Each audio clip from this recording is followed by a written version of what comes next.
pelatihan digital UMKM Indonesia dengan tema Strategi Survive di Era New Normal bersama narasumber Yuda Setiawan, CEO PT Laziza Rahmat Semesta. Temukan strategi UMKM yang sukses bertahan, bahkan mencari peluang baru dan bisa tumbuh survive melalui digital. Simak videonya di sini. Kita pertama harus melakukan evaluasi berdasarkan laporan keuangan. Tapi kemudian Pak Khairil Anwar bertanya, bagaimana pendapat Pak Yuda? Karena tidak semua UMKM paham laporan keuangan yang baik ya, di mana berpandangan masih yang seperti ini Pak, yang penting uang hasil penjualan hari ini bisa untuk modal keesokan harinya, seperti itu. Gimana Pak? Ya, ini yang menjadi saya terus terang beberapa tahun ini memang masih memang nggak mudah untuk mengedukasi teman-teman UKM untuk mereka ini ibaratnya mau tertib administrasi. Ya memang kembali ke masalah mindset atau visi. Terus terang kalau saya tanya UKM apa visinya? Ya Pak lah, sekedar untuk ngisi waktu, membantu suami atau mungkin ya untuk istilahnya penghasilan. Dari sini aja sebenarnya sudah terlihat nantinya mereka nanti mau membangun bisnisnya itu seperti apa, bisa kelihatan. Jadi seperti itu. Nah, saya sebenarnya kepingin para UKM ini memiliki suatu visi besar, mimpi besar. Gitu ya. Karena memang kebanyakan kalau dalam bisnis 80% mereka tuh jatuh dalam tempo 1 atau 2 tahun karena mereka tidak punya visi besar ini. Kalau mereka tidak punya visi besar atau mindset yang memang mau membangun bisnis yang lebih baik, maka tidak ada upaya-upaya lebih. Gitu ya, tidak mau belajar, tidak mau membangun tim, dan sebagainya. Jadi bagaimana sekarang kalau UKM yang memang belum seperti itu? Ya harus ditata kembali. Minimal di setiap usahanya harus memiliki namanya point of sales. Baik. Ya, jadi selama ini kan kalau kita beli-beli masih dicatat di nota atau apa. Bagaimana kita bisa melakukan analisa kalau pencatatan awalnya aja sudah nggak bisa kita nanti kalau mau 1 bulan sudah mau ngerekap ya sulit. Baik. Maka mulailah dulu Anda membangun bisnis Anda, gunakanlah POS, point of sales. Kan banyak sekarang mesin-mesin yang kasir atau apa yang sudah banyak ya Pak ya. Minimal kita menganalisa dulu dari sisi pendapatan kita. Ya.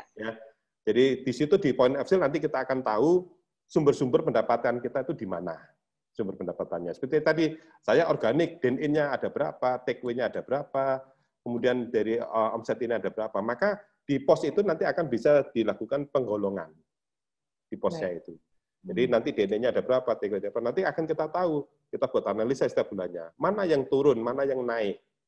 Ya, upaya-upaya apa yang sudah kita lakukan, melihat, kalau naik, berarti kita kemarin melakukan apa ya? Kalau turun, kita nggak melakukan apa ya? Jadi dari situ kita harus paham bahwa setiap kategori atau di segmen-segmen di ini bisa kita ketahui. Nah, kalau sudah menginjak di pos ini, nanti akan kita menginjak di laporan keuangan berikutnya. Bagaimana kos-kos yang kita keluarkan. Ya, nanti akan belajar juga. Jadi memang harus ada pelatihan-pelatihan lebih lanjut mengenai bagaimana kita memahami HPP kita, gross profit kita. Karena dari situ nanti ngitung supaya nanti kalau diikut di online ada diskon 50%, diskon 40%, juga bisa ngitung apakah kita laba atau tidak. Apakah kita laba atau tidak. Betul. Karena harus ada hitungan terperinci dari situ ya. Jadi cost-nya kita ini apa saja, detail-detailnya, kebutuhan cost-nya tadi. Baik, ada Pak Kwan Haryono, kita akan coba jawab pertanyaan sebanyak-banyaknya, jadi silakan tuliskan pertanyaannya melalui kolom Q&A ya, teman-teman ya. Baik, Bapak Kwan Haryono, Pak, ini kalau bicara soal ide usaha baru di bidang kuliner, kira-kira strategi apa yang perlu dilakukan untuk survive karena daya konsumsi masyarakat kan sedang turun drastis. Apakah harganya mungkin barangkali harus diturunkan juga atau seperti apa menurut Pak Yuda? Silakan. Ya, jadi memang saat ini setelah COVID ini saya lihat kalau saya bandingkan ya di channel GoFood atau GrabFood itu mulai banyak muncul bisnis-bisnis yang di rumah. Jadi seperti itu ya. Jadi mereka akhirnya mendaftarkan di GoFood dan sebagainya. Makanya akhirnya Laziza ini tahu bahwa tidak mudah dalam kondisi kayak gini kita ini persaingan, kompetisi. Bayangin Pizza Hut aja jual 4 harga cuma 100.000 gitu ya. Bahkan kalau saya lihat di channelnya itu di Domino's Pizza itu satu ini ya cuma 13.000 gitu kan. Ya. Itu belum diskon-diskon di mereka. Nah ini yang membuat kita ini kan jadi bertanya-tanya, kira-kira bagaimana upaya kita yang di UKM ini untuk bisa survive menghadapi yang kata gajah-gajah ini. Gitu kan ya. Makanya saat ini kalau saya lihat di era pandemi yang kita lakukan adalah kolaborasi. Kolaborasi. Ya, kolaborasi. Jadi artinya kita melihat mana kalau misalnya kita sulit untuk meng-create baru, maka sebaiknya kolaborasi aja. Ya seperti gambaran, bukannya saya promosi ya, sebagai gambaran misalnya Laziza membuat tidak hanya dengan Laziza ya. Jadi tadi saya di sesi terakhir, maka kita lihat kalau selama ini bukan berarti terus saya nyatakan kalau misalnya usaha ke GoFood, ke GrabFood, itu pun harus ada strategi juga. Saya dulu masuk ke GoFood atau GrabFood dengan strategi langsung bagaimana membangun store saya banyak, gitu. Akhirnya apa? Kami bisa melakukan bargaining dengan pihak GoFood maupun GrabFood. Oh, baik. Ya, oke, ini aku store saya banyak, ya. Apa yang bisa Anda bisa berikan ke saya bilang kayak gitu. Oke, akhirnya kita dikasih banner, dan itu pun nggak langsung kita kasih banner. Saya tanya, gimana caranya saya dapat banner di atas? Oke, bisa Pak Ida, tapi harus bayar. Oke, saya bayar iklannya. Karena store saya banyak, maka otomatis biaya untuk iklan itu ditanggung oleh banyak store saya. Ya, setelah saya hitung-hitung, biaya marketingnya bisa lebih ringan. Sedangkan di GrabFood, yang kita lakukan, bagaimana kita bisa ada di banner atas? Bisa Pak Yuda, kita bikinkan gini, nanti harus ada, ini kita lihat dulu, omsetnya Pak Yuda berapa, omsetnya kayak gini. Bayangkan kalau kita hanya baru berdiri, punya satu store, kemudian kita negosiasi ke pihak GoFood atau GrabFood, kan akhirnya jadi sulit, jadi seperti itu. Baik, baik. Ada kolaborasi, kalau masalah juga negosiasi ya Pak, ya, jangan lupa ini. Pasti. Negosiasi, ya. Oke, kemudian kalau masalah produk, otomatis kita ya lihat kekiniannya ini. Jadi ada istilahnya apa yang menjadi kekinian dari masyarakat, karena itu yang sekarang jadi tren. Kalau sekarang ini Laziza sudah persiapkan, trennya kekinian sekarang makanan Korea. Ini kita siapkan, karena banyak orang yang lihat drakor misalnya. Ada Ibu Fitri Fadilah. Bicara soal keuangan ini Pak, usaha jualan yang saya lakukan termasuk bisnis yang terkena dampak COVID-19. Nah, diakibatkan pengeluaran yang deras tapi tanpa pemasukan sama sekali karena minat beli yang turun drastis tadi. Nah, pertanyaan saya, langkah awal apa yang harus saya lakukan nih Pak supaya bisa memulai kembali bisnisnya? Karena saat ini para customer saya sudah mulai terlihat ingin kembali melakukan aktivitas pembelian, sedangkan saya, pelaku bisnisnya, belum bisa melakukan pengadaan barang. Ada tips mungkin Pak? Ada saran? Silakan. Ya, jadi gini, sama seperti yang dilakukan Laziza. Seperti saya katakan tadi, Laziza juga punya store-store yang dulu sebenarnya kita setting dekat kampus, ya. Jadi kemudian kita optimasi di sisi online-nya, gitu ya.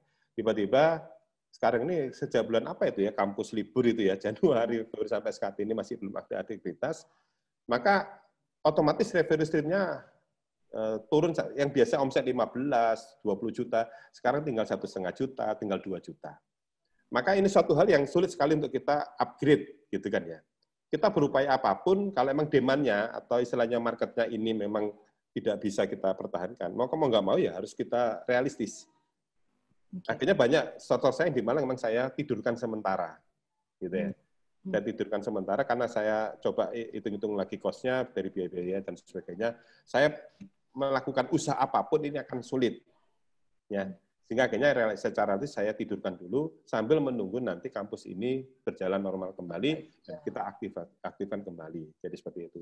Nah, untuk store yang istilahnya masih bisa kita tingkatkan, ya sudah kita melakukan analisa-analisa seperti itu. Yang tadi, ya. Pertanyaan sekarang, Pak, bagaimana saya punya satu usaha saja? Nah, ini usaha ini harus tetap berjalan. Gitu kan ya. Nah, jadi akhirnya mau nggak mau sekarang ya kita kan harus bisa bagaimana mempertahankan cash flow. Ya tadi, makanya kita tekan lagi cost. Kalau memang nggak bisa, ya kalau saya lihat ya harus cari, istilahnya kalau dalam satu strategi bisnis, lakukan pivot, mencari satu kegiatan lain untuk bisa kita bertahan hidup dulu.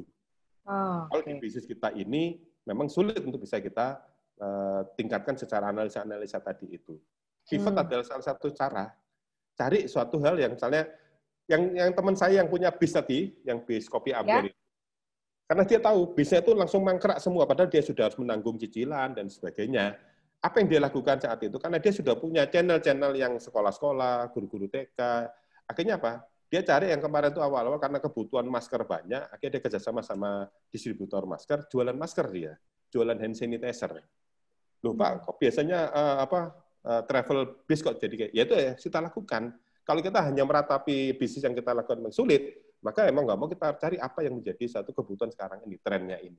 Gitu Mbak Eni. Mas Lalahi bertanya, dengan situasi pandemi saat ini bagaimana memastikan apakah usaha kita harus dijalankan, harus terus dijalankan maksudnya, atau kita harus beralih untuk berganti usaha lain? Apakah tolak ukurnya hanya laba atau rugi, Bagaimana menurut Pak Yuda? Ya, makanya seperti tadi, Anda harus mengenali dulu customer segment market Anda, ya.